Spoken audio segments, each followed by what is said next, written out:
Hey guys, we're Mindy and Joe. In the spirit of Halloween, we're going to sit down and tell you all the scary stories so far that have happened to us on the road.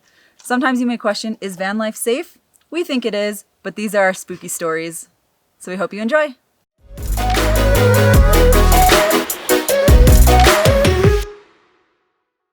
While we tell you our fun stories, we decided to get a little more festive and we made a couple drinks.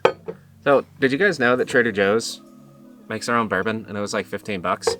We found it at the Santa Fe Trader Joe's. Really tasty for it being $15 bourbon. I was super surprised. I didn't know Trader Joe's had a liquor line. Yeah, no idea. Like, everybody knows $2 Chuck because, you know, it's cheap and it's delicious. But yeah, who knew that they had vodka? They had vodka there and a rum and a tequila. I was surprised. We just took some cider and some spices, a little lemon, put a little bourbon in there, and made ourselves some hot cider drinks. Yeah, what do you think of it? Basically, it's spiked cider. I don't know. Cheers. Yeah, it's delicious. We got a new sign, so you know where to follow us.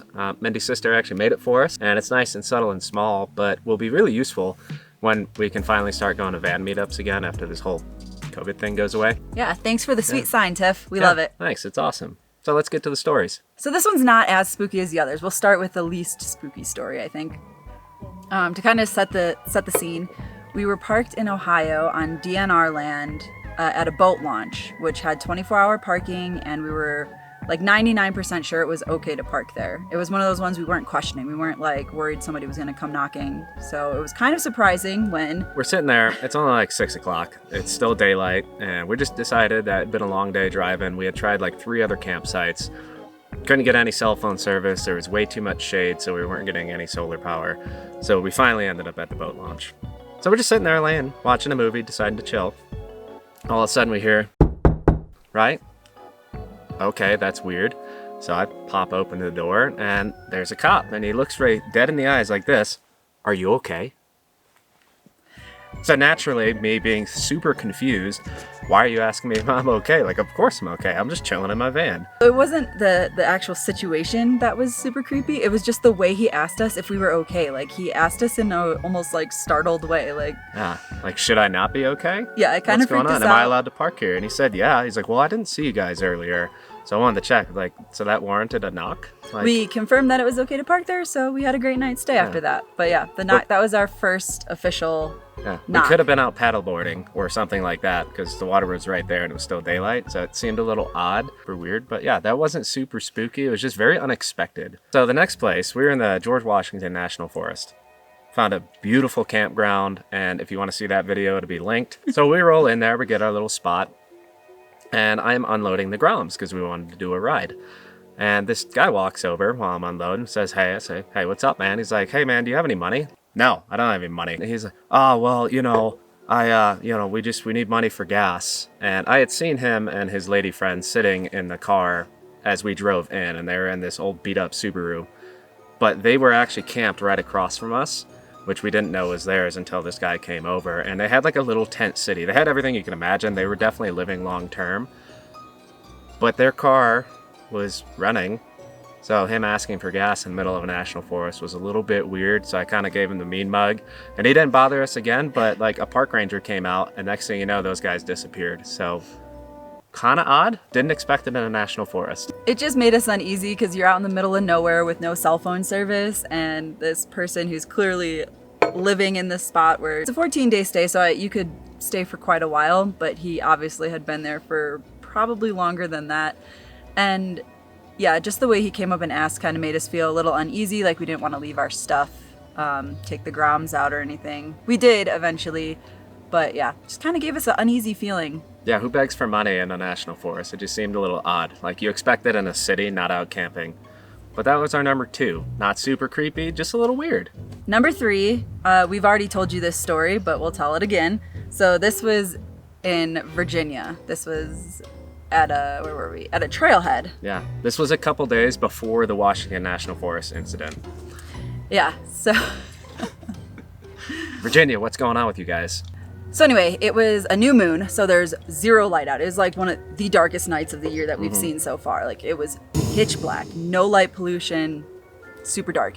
And it was like what did you say, 3 in the morning, I think it was. Yeah, it was about that time. We were sound asleep. It was super quiet out, and it was a van parked next to us, and a car rolls up, and we don't know who, but somebody yells, "Who goes there?"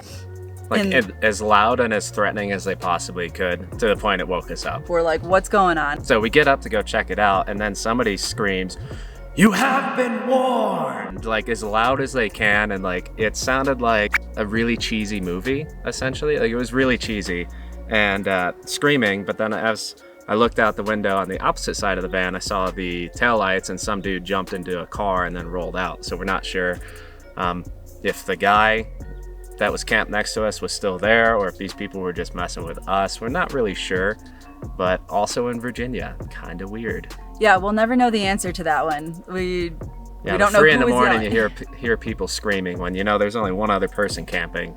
That was a little weird, but nothing came of it, so we were good. It was definitely freaky though. It was one of those ones that wake you up for a little bit and you kind of have a little trouble falling back to sleep because you don't know if... Yeah, pretty much stayed on watch for like an hour after that, just waiting. The last one was the spookiest of all. The fourth one is one that still kind of haunts me today. We pull into this truck stop pretty late at night, but there's a bunch of other vans there. There's actually another ProMaster like ours that was definitely being lived in. It had fans, solar, the whole nine, and there was a few other alternative ones. Like there was a box truck camper, there was another guy in a van. Tons of vans, seemingly normal. The lights were on. Seemed safe, right? Perfectly normal spot. We've slept at truck stops I don't know how many times. And it was now. one with an IHOP too. So. Yeah, well, with an IHOP. So yeah, you might get the drunks coming in there to eat at 3 in the morning, but who cares? We get a good night's sleep, but wake up very startled at 6 o'clock in the morning as I feel the pressure change in the van and the door slam shut. The thing is we have our inserts for our windows. I have little bug screens in them that we use to help ventilate through the front, and those rattle when you open and shut Mindy's door. And I heard the rattle and felt the pressure change, so I immediately jump up, bust open the door and jump outside to look around, and there's nobody out there. It was super scary because we were sleeping and somebody opened the door and woke us up by opening the front door, which we thought was locked, and that was super freaky. But the ProMaster that was parked on our left was now moved over to the right. So we think it was somebody who went to the wrong van, opened it, and was like, oh, this isn't my van, and shut it really quick. But we're not 100% sure. The thing is we don't have manual locks in here. We have to hit the button.